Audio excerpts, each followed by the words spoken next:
As paredes e a sala expositiva da Casa da Xuventude colmáronse hoxe de pinturas nas que se fai destacar a variedade e intensidade de cor.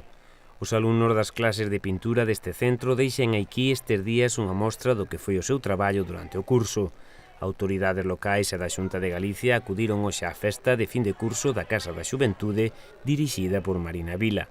Os obradoiros de matemáticas, modelado en barro, bailes de salón, step, informática, o debuxo técnico e deseño gráfico completan a lista da oferta formativa e lúdica que alberga este edificio. O teatro é outro dos talleres máis clásicos na Casa da Xuventude.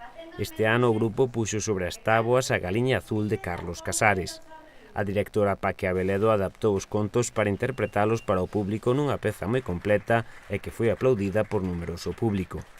Tamén a coreografía musical a cargo dos alumnos de STEP guiados por Verónica Fernández.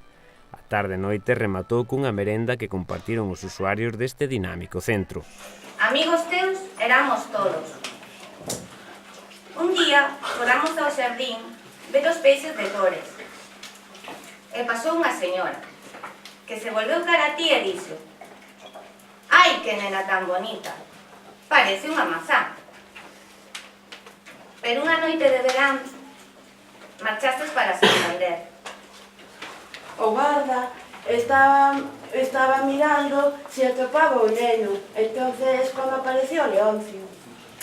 O Leoncio era un toliño, con manías de electricista.